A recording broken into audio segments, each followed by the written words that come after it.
Hello and welcome to a little story time of my first AR. I remember this just like yesterday. It all starts with the dust cover.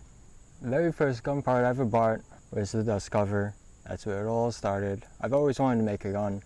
This was the very first step forward that I took. The E-clips weren't as tricky as they said. I didn't really have too much of a problem with them. Just pry them out with a knife, pop them in. And Christmas came and I got my first optic sight. It was the Seal. You wouldn't even call it a red dot. It's tritium, so it glows in the dark technically, so I could see at night. As you can see in that image here, this is what it looks like. It's pretty cool. Not your standard sight at all. And then I went out and got the actual gun part, which is the lower receiver, an Anderson. It was just what they had at the time. It is what it is. Lower parts came, put them in, mag pull, pistol grip. Then we got the upper receiver and a bunch of other little parts just to get me started. We have the forward assist by Strike Industries.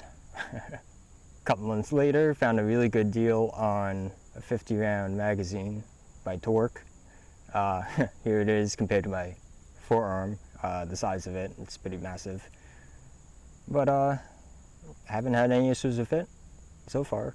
Buffer tube kit came. Good old Aero Precision. I had a ambi sling point, but I decided to go with the right-hand choice, the one that came with the kit. Wanted a little bit more streamlined body and didn't want those two tabs poking out. During installation, I wasn't sure if I screwed the buffer tube in too much or too little, so I just kind of YOLO'd it and left it where it was. It turns out it wasn't an issue at all. And then I was able to put the stock on it, Magpul CTR. Nice stock, no issues whatsoever with it, and fit on nice like a glove.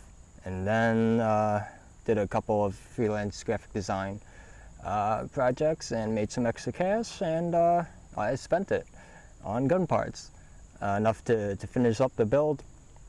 So we got the BCM handguard, Faxon gunner barrel, 16-inch, BCM charging handle, Aero Precision bolt carrier, and a Faxon Arms gas block in .625.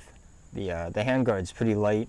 I thought for being 15 inches it would have a little bit of heft to it, but I actually took it out of the box and picked it up. It was like I was lifting a feather. It's super light and sturdy. Installation of my bolt carrier group.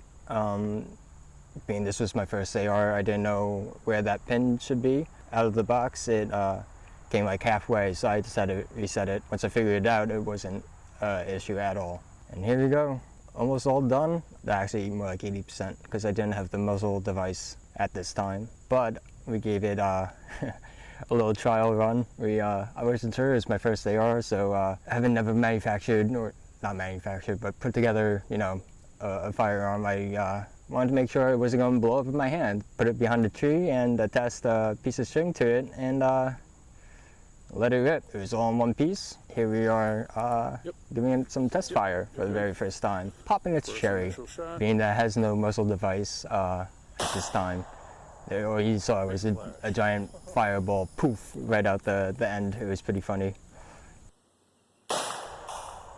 There it is, you see a giant flash. Shooting 5.56, it handles the kick pretty well. A month or so later, I got the SF ProComp muzzle device, and man, this was probably one of the trickiest parts to put together on this whole thing, just because I didn't exactly have the right tools to do it. But in the end, we were able to get it on, and it shoots fine. Did one little thing when the wrench I was using slipped a little bit, put a little dent on it, but hey, wear and tear is bound to happen eventually, so not too upset about it. So finally got it all together in firing condition. All that was left was to get the ammo, and here it is, the first ammo I've ever bought in my entire life. I think I bought it for like 60 cents a round. Right now I can't find it for lower than 70 due to current events, which sucks. I just want to plink in my backyard. Come on. And then this brings us pretty up to date. I took some videos of me testing it out, see how it is. So without further ado, let us see how this proceeds. Go live! Going live? Yep. Go ahead.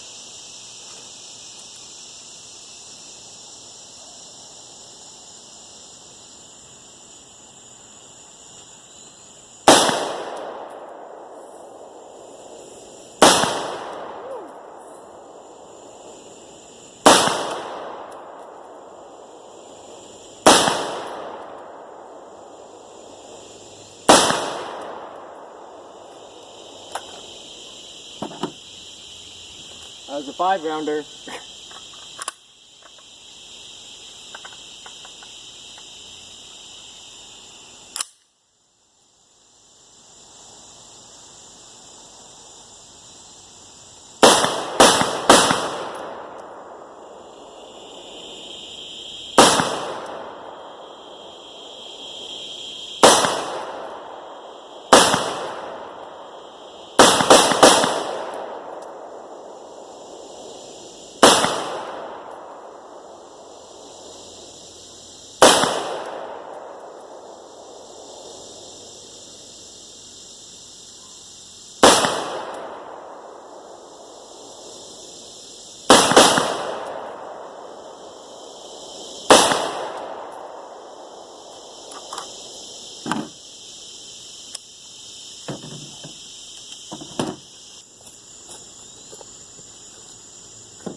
The birdcage.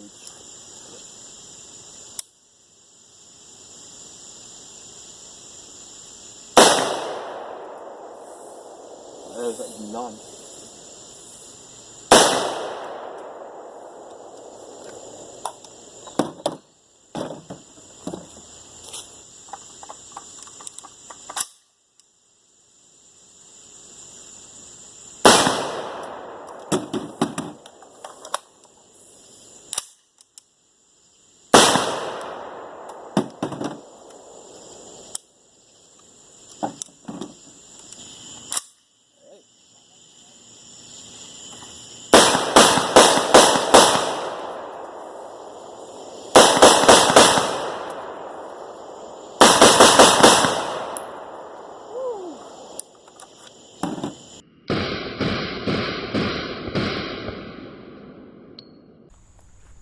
So I hope you enjoyed this video. It's been a long time dream of mine to build my own firearm from pretty much scratch, and here we are at 2020 and it's finally happened.